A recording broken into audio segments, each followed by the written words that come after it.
contacts effectivement qui sont là-bas auprès du baleineau nous ont confirmé que l'animal était décédé, donc il ne respire plus.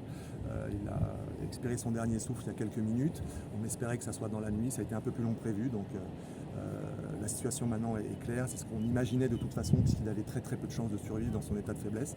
Ça ne change rien aux opérations puisqu'elles vont se dérouler maintenant comme prévu.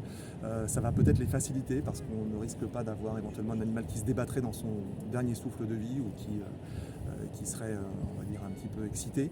Donc on va maintenant attendre, je suppose, que la marée monte davantage pour pouvoir tracter cet animal qui est posé sur un système un peu rigide, sur une planche avec des bâches. Donc ça va faciliter son tractage au-dessus du récif corallien pour éviter de l'abîmer d'une part, et puis éviter que voilà, ça tombe d'un côté ou de l'autre. Donc l'enjeu maintenant, c'est de faire en sorte que la carcasse soit arrimée au bateau que vous voyez derrière et qu'au moment propice, il soit tracté au large et, comme je vous disais tout à l'heure, emmené dans un endroit où sa dérive ne risque pas de le ramener à terre.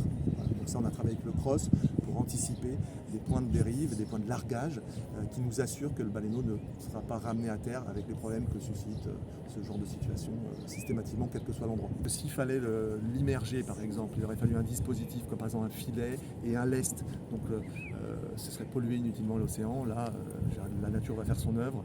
Les prédateurs vont probablement se nourrir sur sa carcasse. Certains en profiteront. C'est la dure loi de la nature, mais parfois on a envie de mieux connaître les causes, savoir si le baleineau était malade déjà, d'emblée par exemple, ou prélever certains organes qui peuvent être utiles aussi pour étudier les populations. Ça ne sera pas le cas. On va pas peut-être prélever un peu de peau, évidemment, pour l'ADN, des choses comme ça, pour le sexe, savoir de quel sexe était ce baleineau. On a quelques informations assez basiques, mais on ne va pas pouvoir procéder à une autopsie comme on l'a pu le faire sur la baleine qui s'était échouée en 2018 sur la route du littoral. Voilà, on avait bien autopsié, dont on avait d'ailleurs identifié la maladie initiale. Là, on ne saura pas.